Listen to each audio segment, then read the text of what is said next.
जय माता दी। आप सभी को शारदीय नवरात्रि के 10वें दिन की ढेरों शुभकामनाएं।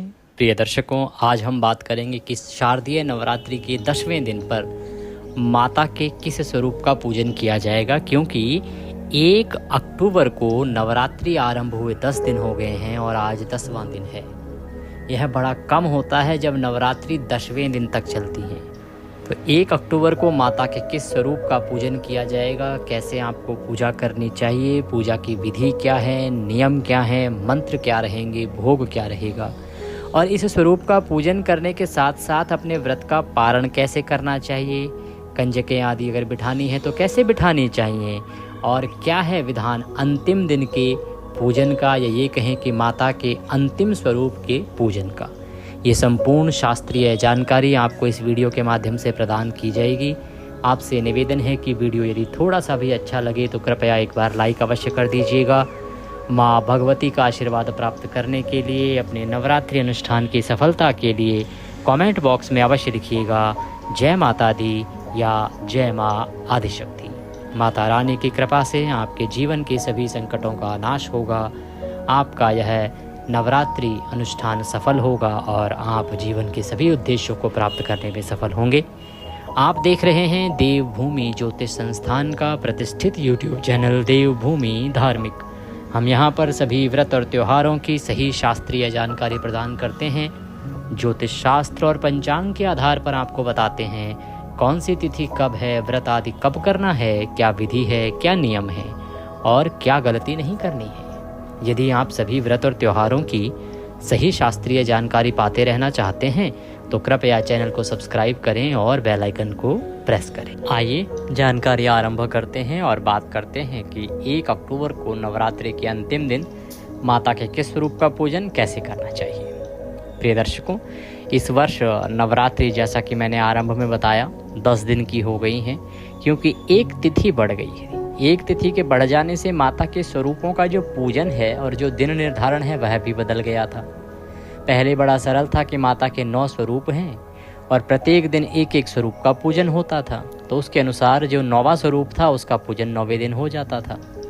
परंतु इस वर्ष क्योंकि एक नवरात्रि बढ़ गई, एक तिथि 2 दिन हो जाने के कारण माता के स्वरूपों का जो क्रम था वह बदल गया।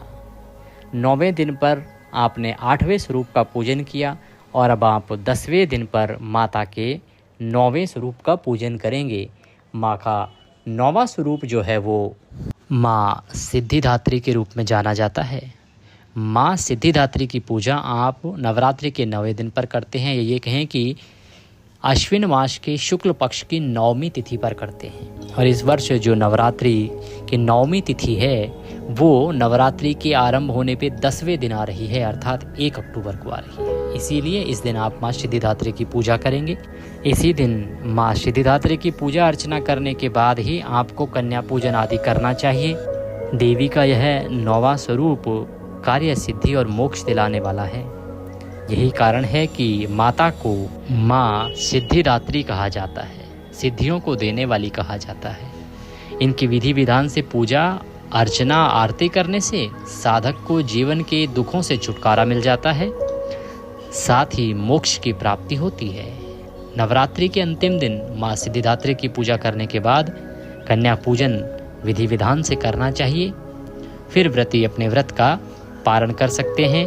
पारण के लिए और विसर्जन के लिए एक तिथि निर्धारित होती है। व्रत का पारण केवल पारण करना है तो आप 9वें दिन का पूजन करके कर सकते हैं, परंतु यदि आपने विसर्जन करना है, चौकी स्थापित की है, आपने 9 दिन का विधान किया है तो आप इस दिन भी व्रत रखते हैं। जो लोग नवरात्रि के 9 दिन का व्रत का विधान करते हैं उनको इस दिन भी व्रत रखना होता है और 9वीं तिथि के चौथे चरण में या 10वीं तिथि पर ही व्रत का पारण और विसर्जन करना होता है। ये ध्यान रखने वाली बात है प्रिय दर्शकों कि अगर आप 9 दिन का अनुष्ठान कर रहे हैं माता का, तो कभी भी आप 9वीं वाले दिन व्रत नहीं खोलेंगे। कभी भी आपको अष्टमी अगर करते हैं तो अष्टमी वाले दिन व्रत नहीं खोलना है। ये केवल उनके लिए है जो 2 व्रत करते हैं, पहला अंतिम या पहले 2 या अंतिम 2। उनके लिए ये विधान है कि आप इस दिन कन्या पूजन के बाद अपना व्रत खोल सकते हैं।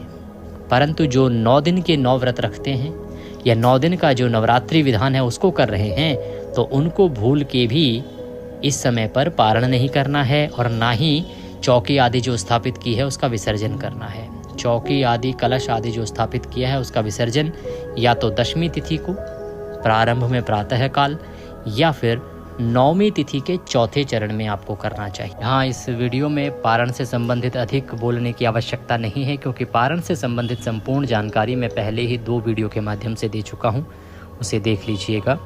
अब बात करेंगे कि आप अंतिम दिन पर 1 अक्टूबर को माँ सिद्धिदात्री की पूजा कैसे करेंगे। माता सिद्धिदात्री की पूजा अर्चना करने के लिए आपको सूर्योदय से पहले उठना चाहिए। उठने के बाद स्नान आदि करके स्वच्छ वस्त्र धारण कीजिए और आपका जो पूजा स्थल है, जहां आपने चौकी स्थापित की है, पिछले 8 दिन से आप पूजन करते आए हैं, वहां पर आसन लगा के बैठ जाइए। यहाँ पर 2 विधान मैं आपको बताऊंगा। एक तो वो जो 9 दिन का अनुष्ठान कर रहे हैं तो उन्होंने चौकी आदि पहले ही स्थापित कर रखी है, तो आप लोग वहाँ से शुरू कीजिएगा जब मैं पूजन आरंभ करूँगा। और बहुत से दर्शक ऐसे भी हैं जो 2 व्रत करते हैं और अंतिम दिन अर्थात नौमी के दिन ही देवी का पूजन करते हैं। तो आपको कैसे पूजन करना है, कैसे स्थापना करनी है, क्योंकि जो 2 दिन का ही विधान करते हैं वो तो इस दिन चौकी भी स्थापित करेंगे, देवी का पूजन भी करेंगे और उनका विसर्जन भी आज ही हो जाएगा। तो प्रिय दर्शकों, आप सबसे पहले सामग्री नोट कर लीजिए कि क्या क्या आपको सामग्री लेके आनी है। आपके पास माता का कोई चित्र, स्वरूप या प्रतिमा होनी चाहिए, तस्वीर होनी चाहिए। उसको स्थापित करने के लिए चौकी लीजिए। चौकी पर बिछाने के लिए लाल रंग का वस्त्र होना चाहिए। इसके अतिरिक्त रौली, मौली, पान, सुपारी, लौंग, इलायची, धूप, दीप, नैवेद्य, फूलों की माला, इत्र, माता को अर्पित करने के लिए श्रृंगार की वस्तुएं और माता को अर्पित करने के लिए चुनरी। पंचामृत से स्नान कराने के लिए पंचामृत बनाएंगे तो कच्चा दूध, दही, घी, शहद और शक्कर थोड़ी थोड़ी मात्रा में। और जो भी भोग आप माता को लगाने वाले हैं वह भोग स्वरूप आपको रखना है। एक लोटा लेना है तांबे का या पीतल का। उस लोटे को अच्छे से मांज के पहले उसमें थोड़ा सा गंगा जल भरिए, फिर शुद्ध जल भरिए। और जो भी आपका पूजा स्थल है जहाँ बैठ के आप पूजन करते हैं चौकी आदि लगा के, उस स्थान पर साफ सफाई करके आसन लगा के सारी सामग्री एकत्र करके बैठ जाइए। फूल के माध्यम से सारी सामग्री पर और स्थान पर जल के छींटे दीजिए, जिससे कि वह स्थान पवित्र हो जाएगा, सामग्री पवित्र हो जाएगी। ओम पवित्रो पवित्रवांग सर्वांग वस्तांग तो पिबाम यह स्मृत पुंडरीकाक्षम सभयंतरः शुचिः। ओम। इस प्रकार से जल छींटे देके आपने स्थान को शुद्ध किया है, सामग्री को शुद्ध किया है, पवित्र किया है। अब चौकी लगाइए। चौकी पर लाल रंग का वस्त्र बिछाइए। उस पे देवी की तस्वीर या प्रतिमा जो है उसे स्थापित कीजिए। स्थापित करने के बाद उनके सामने घी का दिया रखिए और धूप रखिए। दीपक जो आप रखेंगे उनको आसन अवश्य दीजिएगा, अर्थात दीपक के नीचे पहले पुष्प या अक्षत रखिएगा, उसके ऊपर ही आप दीपक को रखिएगा।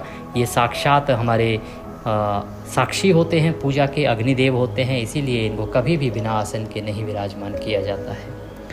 धूप दीप स्थापित कीजिए और उसके बाद अपने सीधे हाथ पर चम्मच से 1 चम्मच जल लीजिए और हाथ धो लीजिए। हस्तो प्रक्षालनम। हाथ धोने के बाद धूप को प्रज्वलित कीजिए, दीप को प्रज्वलित कीजिए और 1-1 चम्मच जल 1-1 मंत्र पर आप स्वयं ग्रहण कीजिए। चम्मच से 1 चम्मच जल अपने हाथ पे लेना और 1 मंत्र में बोलूँगा तो पी जाना। ऐसे 3 मंत्र होंगे और 1-1 चम्मच जल आपको आचमनी करनी है। ओम माधवाय नमः, ओम केशवाय नमः, ओम नारायणाय नमः, ओम ऋषिकेशाय नमो नमः। हस्तो प्रक्षालनम। चौथी बार में जल लेके हाथ धो लीजिए। हाथ धो के अपने आप को तिलक कीजिए, मौली बांधिए।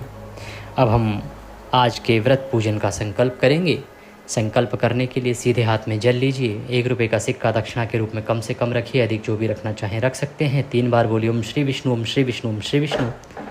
अपना नाम, अपना गोत्र, जिस स्थान पर बैठकर पूजन कर रहे हैं वहाँ का मकान नंबर, क्षेत्र का नाम, शहर का नाम। आश्विन मासे शुक्ल पक्षे नवम्यायाम पुण्यतिथियो आयु आरोग्यता प्राप्त्यार्थाय सुख संपत्ति प्राप्त्यार्थाय माँ दुर्गा प्रसन्नार्थाय नवमी कन्या पूजन माँ सिद्धिदात्री पूजन संकल्पम संकरिष्ये। बोलिए सौ श्री विष्णु शरणौ शरणं प्रपद्ये। और यह संकल्प देवी के चरणों में अर्पित कर दीजिए। अब हम देवी का पूजन आरंभ करेंगे। पूजन करने के लिए माँ को पहले पद्य अर्घ आचमनी अर्पित कराएंगे। तो माँ के सामने एक कोई कटोरी या पात्र रख दीजिए, उसमें आप 1-1 चम्मच जल अर्पित कीजिएगा।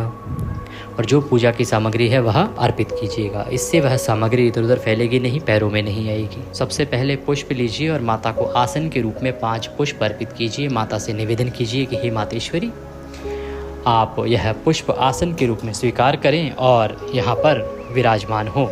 माता का ध्यान कीजिए। माँ सिद्धिदात्री का स्वरूप लक्ष्मी की तरह कमल पर विराजमान है। माँ की 4 भुजाएं हैं। माँ सिद्धिदात्री के दाहिने ओर वाले जो 2 हाथ हैं उनमें कमल पुष्प और ऊपर वाले हाथ में शंख सुशोभित है। माता के बाईं ओर के नीचे वाले हाथ में गदा और ऊपर वाले हाथ में चक्र सुशोभित है। माँ लाल रंग के वस्त्र पहने मुस्कान के साथ कमल पर विराजमान है। ऐसी माँ परम शक्तिशाली, परम ज्योतिर्मय सिद्धिदात्री को हम नमन करते हैं। अब माता को आप पद्य अर्घ्य आचमनी अर्पित करेंगे तो 1-1 चम्मच जल अर्पित कीजिएगा एक मंत्र पर। ओम भूर्भुवः श्री सिद्धिदात्री देव्ये नमः पद्यम समर्पयामि। पद्य के रूप में 1 चम्मच जल अर्पित कीजिए। ओम भूर्भुवः श्री सिद्धिदात्री रूपे नमो नमः अर्घ्यम समर्पयामि। अर्घ्य के रूप में 1 चम्मच जल लीजिए और माता को अर्पित कीजिए। ओम भूर्भुवः श्री सिद्धिदात्री देव्ये नमः आचमनीम समर्पयामि। आचमनी के रूप में 1 चम्मच जल लीजिए और देवी को अर्पित कीजिए। पद्य अर्घ्य आचमनी कराने के बाद माता को स्नान कराएंगे। स्नान कराने के लिए माँ को जल अर्पित कीजिएगा। ओम भूर्भुवः श्री माँ सिद्धिदात्री नमो नमः स्नान निमित्तार्थाय जलम समर्पयामि। प्रेम से स्नान कराइए माता को। पुष्प के माध्यम से जल के छींटे दीजिए। अब माँ को पंचामृत से स्नान कराएंगे। पंचामृत को फूल पर लगा लीजिए। कच्चा दूध, दही, घी, शहद और शक्कर, ये 5 चीज़ों को मिला के पंचामृत बनाइए, फूल पर लगाइए और देवी को अर्पित कीजिए। ओम भूर्भुवः माँ सिद्धिदात्री नमो नमः पंचामृत स्नान निमित्तार्थाय पंचामृतम समर्पयामि। पंचामृत समर्पित कीजिए देवी को। पंचामृत से स्नान कराने के बाद पंचामृत समर्पित करके शुद्धोदक स्नान कराते हैं। शुद्ध जल अर्पित कीजिएगा। ओम भूर्भुवः श्री सिद्धिदात्री देवे नमो नमः शुद्धोदक स्नान निमित्तार्थाय शुद्ध जलम समर्पयामि। शुद्ध जल समर्पित कीजिए देवी को। शुद्ध जल से स्नान करा के माता को वस्त्र अर्पित करेंगे। वस्त्र के रूप में मौली का 1 टुकड़ा तोड़िए और वह देवी को अर्पित कीजिए। ओम भूर्भुवः श्री सिद्धिदात्री देवे नमः वस्त्रम समर्पयामि। अगर आपके पास चुनरी है, आप चुनरी लाए हैं तो माँ को चुनरी उड़ा सकते हैं, और अगर ना हो चुनरी तो आप केवल मौली भी अर्पित कर सकते हैं। ओम भूर्भुवः श्री सिद्धिदात्री देवे नमो नमः इत्रम समर्पयामि। इत्र लीजिए, इत्र को फूल पर लगा लीजिए और वह देवी को अर्पित कीजिए।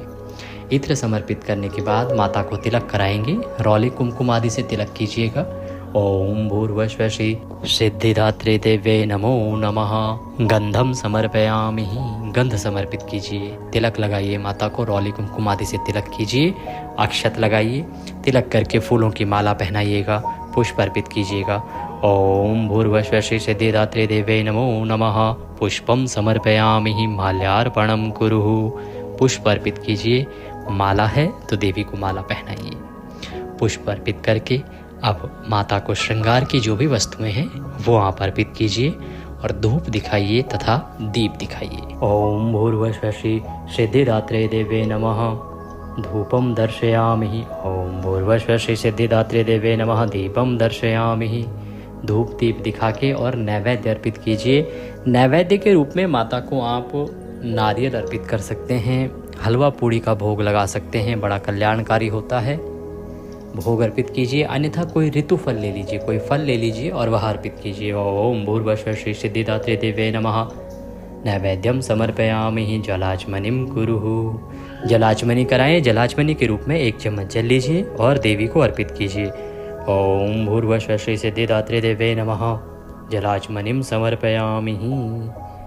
देवी को जल आचमनी कराने के बाद तांबूल अर्पित करेंगे। तांबूल के रूप में पान का पत्ता लीजिए, उस पर 2 लौंग, 2 इलायची और 1 सुपारी रखिए और वह देवी को अर्पित कीजिए। ओम भूर्भुवः श्री सिद्धिदात्री देवे नमः तांबूलम समर्पयामि। तांबूलम पोंगी फलम शुभ दक्षिणायाम। तांबूल अर्पित कीजिए और जो भी दक्षिणा अर्पित करना चाहते हैं देवी को वह दक्षिणा अर्पित कीजिए। हाथ जोड़ के नमस्कार कीजिए। आज का जो पाठ है उसको सुनिए, दुर्गा सप्तशती सुनिए, दुर्गा रक्षा कवच सुनिए। अगर आपने कोई और अनुष्ठान किया था तो वह अनुष्ठान का जो आज का पाठ है उसको कीजिए। उसके बाद देवी की आरती कीजिए, नियम के अनुसार दिन को व्यतीत कीजिए। कंजक आपने आज बिठानी है तो कंजकों को जो सामान देना है वो 9 प्लेट लगाइए, उसको भी यहाँ रखिए। हाथ में जल लीजिए, 3 बार उसके चारों तरफ घुमाइए और देवी का ध्यान करते हुए छोड़ दीजिए। उसके बाद कंजकों को बुला के कंजक पूजन करके आप उनको पैर छू के और दक्षिणा आदि दे के विदा कीजिएगा। ये विधान है आज के दिन की पूजा का। अब आज के दिन के मुहूर्त की बात करें कि किस समय आपको पूजन करना चाहिए, उससे पहले बता दें कि विसर्जन जो है अगर 9 दिन का किया है आपने तो विसर्जन जो है 9वीं तिथि पर होता है, 9वीं तिथि के चौथे चरण में। उससे संबंधित जानकारी हमने विस्तार से आपको समझाई है पारण की वीडियो में, उसमें अवश्य ही देख लीजिएगा। सुबह पूजा के लिए उत्तम समय रहेगा, अमृत का चौघड़िया है सूर्योदय से तो 6:15 बजे से, और उसके बाद 9:15 बजे तक आप यह देवी पूजन कर सकते हैं, कन्या पूजन कर सकते हैं। अगर कुछ और पूछना चाहते हैं तो कमेंट बॉक्स में लिख के पूछ लीजिएगा। स्क्रीन पर नंबर आ रहा है, व्हाट्सएप से भी आप जुड़ सकते हैं, पूछ सकते हैं। दक्षिणा आदि यदि कुछ भी भेजना चाहते हैं तो स्क्रीन पर नंबर आ रहा है, उस पर भेज सकते हैं। QR कोड भी दिया गया है, उसको स्कैन करके भी दक्षिणा भेज सकते हैं। माँ सब पर कृपा करें। जय माता दी।